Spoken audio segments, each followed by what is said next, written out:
Welcome back to Winners and Losers International Break Edition. Today I am joined, as ever, by Christopher Hamill. Hamster, how's your weekend? Absolutely flying, mate. Steve Clark's Barmy Army going to the Euros. And I got myself some new specs, so all good. Is that because Dougie Critchley got the same spectacles as you previously? He stole my look, and he looks better in them than me. So, yeah, devastated. I pivoted away from them. Gold rim, though. So, is it a step up? Probably. Yeah, probably. It sounds like it. Anyway, let's crack on with the talking point. Because despite the fact it's been an international week, our talking point is still about domestic football, Hamster.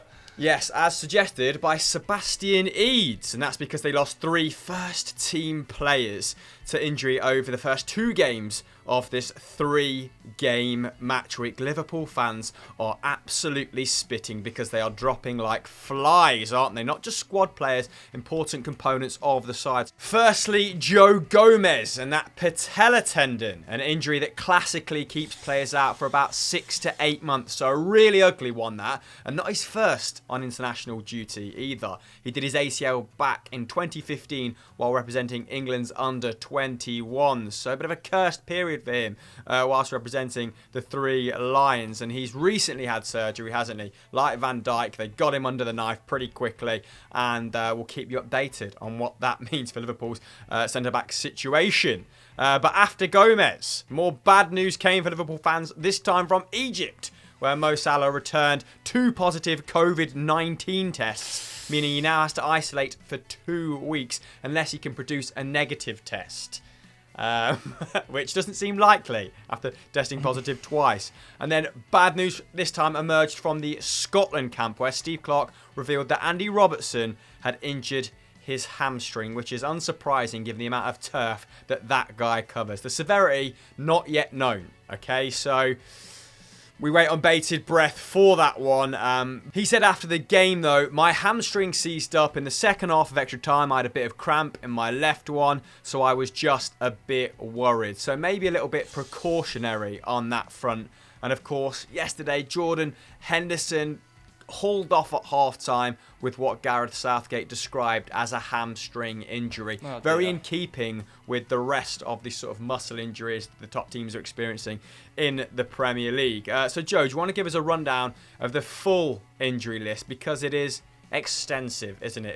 As if people didn't get that from what I just said, but yeah. Yeah, I mean, if you haven't already watched my We Need to Talk on this situation, then go and check that out. I actually spoke to a Liverpool fan, James Redmond. He gave me his opinion on the situation as well. But yeah, it is ridiculous, especially as the players getting injured. And like you said, not squad players, they are full first team names. And all 4 of the players that got injured on this international break are stars really in this team. But yeah, just looking at the list overall, we've got Alex Oxlade-Chamberlain out, long-term knee injury. Simicast has a thigh problem. He could well be back for that Leicester game. Van Dijk, we've already spoken about, ACL injury out for the entire season. And if you believe David Ornstein, it might be worse than initially feared, an even bigger blow to that knee. Thiago, of course, out with that knee problem he sustained against Everton as well. He could be back for Leicester, which would be a big positive, as could Fabinho, who missed travelling with Brazil in order to rehabilitate at Liverpool. He could well be back for Leicester as well. So 2 positives for Klopp. Then the negatives continue, because you've got Trent out with that calf injury, 4 to 6 week absence that he picked up against Manchester City. Joe Gomez, you've already just spoken about there,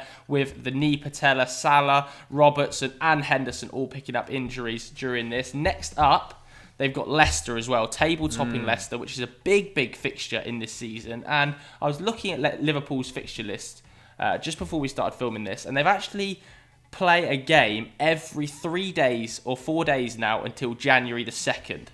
The fixture list is going to be so packed for these top teams that are playing in Europe that any injury, even if it's a 4-week injury, means they're going to have to miss 8 games because they play every other match. So as little as Alexander-Arnold's injury might seem on the surface, when you actually say, well, he's going to miss 8-9 game weeks, you're like, wow, that's a lot of matches to be missing. Hamster, with all these injuries, how do you think it's going to affect their title race? Are they still favourites for you? I mean, I made Man City favourites at the start, and this does give Pep Guardiola's men some time to sort themselves out, doesn't it? Obviously, haven't been the most consistent in recent weeks. Probably, I think Liverpool have a decent enough squad to deal with some elements of this. Obviously, we've seen Williams step in at centre-half at Champions League level and fare extremely well. They've got Nico Williams, who has done brilliantly when he's come into the first team picture. So there's some good, prodigious young youth in there. Curtis Jones, of course, has played very well at a first-team level. So Klopp will be able to plug gaps to an extent, but they're certainly not the same side without all those players you mentioned. And we did discuss the sort of virtue of playing international friendlies, didn't we, in this jam-packed period on Sunday Vibe. So if you want to hear us chat about that a little bit more, go and watch this week's episode, or last week's, I should say. But yeah, I'm not sure. What about you, Joe? Yeah, it's such a difficult one. I think it's going to be crucial to keep Joel Matip fit because he is made of glass at the best of times. I think if they can get Matip and Fabinho alongside each other for the majority of this injury crisis, they might be all right up until January, and they've got to sign well in January. Whoever they bring in as that centre-back in January needs to be a positive first-team addition. Can't be a squad player, in my opinion. But what do you guys at home think about this Liverpool situation and the 4 fresh injuries that have been struck over the international break? Let us know in the comments below. Before we move on to our first winners then, if you're not a member of Team FD, then hit that sub button right now, turn notifications on, and stay with us for the rest of the season because we do winners and losers every single week, baby. Right, our winners this week are the Tartan Army. Of course it is. It had to be, securing their first place at the finals in over 2 decades in dramatic fashion. Brilliant stuff. Yeah, it was class to watch, wasn't it? Of course, they beat Serbia 5-4 on penalties in the playoff finals, reaching their first major tournament in 23 years, and they will be in England's group as well. So please let us have fans there. Please let us have fans, because England versus Scotland at Wembley will be a sight to behold. And you know what? They were actually pretty damn impressive in this game, or at least up to, I'd say, the last 10 to 15 minutes when substitutions were made that kind of threw him off kilter a little bit, changed the balance, and it didn't quite work. But nevertheless, 75, 80 minutes, very impressive stuff.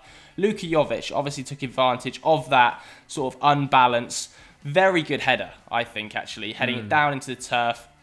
Like classic, all young coaches will say, head it down into the turf, makes it harder for the goalkeeper. Marshall didn't really stand a chance. Slightly poor marking by Scott McTominay, was getting rinsed a little bit on Twitter for that one, but I actually thought he was pretty good across the course of the 90 minutes, playing as an unfamiliar centre-back role. Then came the penalty shootout. David Marshall stepped up and was the hero after a series of fantastic Scotland penalties, as to be said, saving from Alexander Mitrovic, who was poor all game, I thought, and the penalty was even worse. Kind of a pause to see if it was going to be allowed, and then the ref blew his whistle. Absolutely unbelievable scenes, and it's been some turnaround for this same old Scotland side, hasn't it? You know, the Tartan Army, they were drubbed 7-0 by Belgium over 2 legs, 3-0 to Kazakhstan, 4-0 to Russia fairly recently, and that Russia game was a real turning point for them, because since then they've gone on a 9-match unbeaten streak. You know, they've beaten the likes of Czech Republic, they've beaten Slovakia, which on paper, you know, sounds easy, but this is Scotland, let's not forget about it. And Steve Clarke, I think you've got to take your hat off to him, because he's found a way to squeeze the most out of this, you know, improving squad, but the best players are quite young, aren't they? 3 at the back system has definitely got the best out of it. And even though he's well known for being quite a reserved character, I'm putting it quite kindly there, he admitted to being pretty choked up after the game. When the winning penalty went in, or when the boy missed it and David Marshall saved the last one, I had a little glint in my eye, but I managed to keep my emotions under check, so I might have a little cry when I get in my room later on, look. Yes, so the former Chelsea and Liverpool assistant manager doing what the previous 6 head honchos in charge of the Scotland setup could not, guiding them to the promised lands. And it's been a long road to the top for Jose Mourinho's former number 2. Wasn't entrusted with the head coach role until age 48, which is when he took over West Bromwich Albion, leading them to their highest ever Premier League finish. And then he was sacked in pretty odd circumstances, let's say, not long after. And then really rehabilitated his his reputation up in Scotland in October 2017. Obviously returned to lead Kilmarnock to 5th place despite them being bottom when he first arrived. And then by May 2019, he secured Killie their highest ever finish, leading them to 3rd. And he's utilised this knowledge of the domestic Scottish game to dig out some really unlikely heroes, particularly in the last couple of Scotland camps. Livingston, or former Livingston striker Lyndon Dykes, being emblematic of that, putting a couple of man of the match performances in big games, coming in clutch for his manager. And talking of coming in clutch, Ryan Christie, that's 3 in 3 for him now. He's really making a sort of knack of scoring in big games when his country need him the most. And the clip we put out of him went viral, didn't it? I think it's on 1.5 million views on Twitter, retweeted by Nicola Sturgeon. What a time to be alive. Who saw that collab coming? Sturgeon times FD. Anyway, let's just, bask in Ryan Christie's tears. Ryan, I can see the emotion. I'm crying myself. Just try and sum it up for us. I don't know. It's just an amazing night. I think from the start we kind of believed. Obviously the last kind of couple of camps we've picked up so much belief in each other. The gaff mentioned it before the game. That kind of Czech Republic came away in the last kind of 10 minutes, and even the way the game went tonight.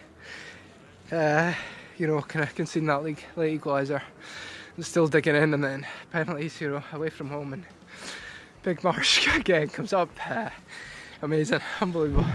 Moving on to our losers then. Only one place we could go here, really. Sergio Ramos. This was submitted by Come On You Spurs 292. Spain's poor run of form, really, continued this week. They've not been good recently. No wins in their last 3 international matches. Most recently, obviously we're talking about now, the 1-1 draws against Switzerland, and previous to that, a Frank de Boer winless Dutch side who just looked utterly terrible before that Bosnia 3-1 win, I think last night or on Saturday night. And against the Dutch, Spain dominated the ball, as you'd fully expect, 60% of possession, but really failed to create clear-cut chances. Just 4 shots on target, and they took the lead through Sergio Canales, who's been in really good form for Real Betis this season. 4 assists and a goal, called up by Luis Enrique, and obviously performing. Pegged back, though, Spain were, by Donny van de Beek.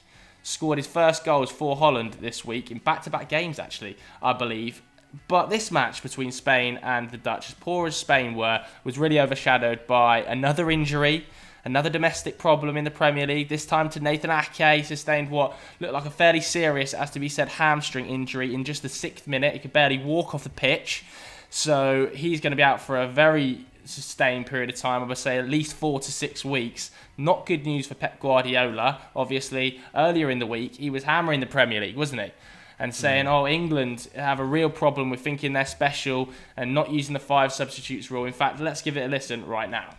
Yeah. No, we didn't speak about result. We speak about we have to fight again and again about 5 substitutions. Look, international English player, Alexander-Arnold, he's injured. So, in all around the world, 5 substitution, but here we believe we are more special people on league and just 3 players. We don't protect the players.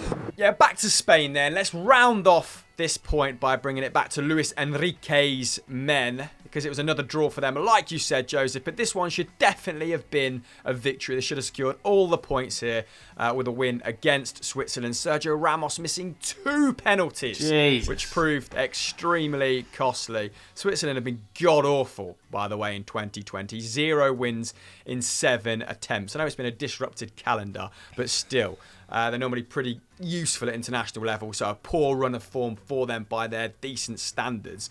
On the night, Sergio Ramos actually became the most capped international footballer, at least by European standards, of all time. 177 caps, overtaking Gigi Buffon's record. So the night started in very ceremonious fashion for him, then ended unceremoniously, didn't it?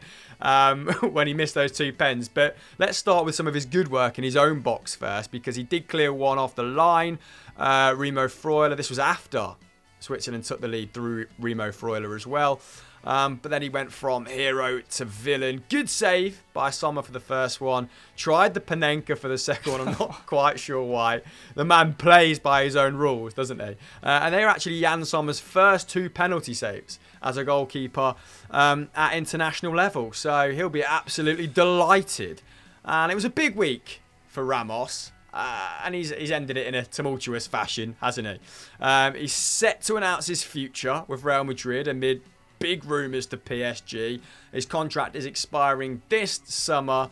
However, many do expect him to commit to Los Blancos, don't they? So you might have to wait till the dust settles now, with the international headlines, before he clears his intentions up at club level. That's the show for this week. I'm going to hard exit because my phone is running out of charge, Tomlinson. What else do we have to plug? People have made it to the end of an international winners and losers. Yeah, why not go and watch Sunday Vibes? Came out yesterday. We're talking a little bit about Jackie Grealish. Obviously ran the show last night against Belgium in that awful, to be honest with you, England loss. But nevertheless, we really love him and it's well worth a watch. Or you can go and watch We Need to Talk, a little bit more detail on this Liverpool injury crisis with the one and only James Redman, big Liverpool fan.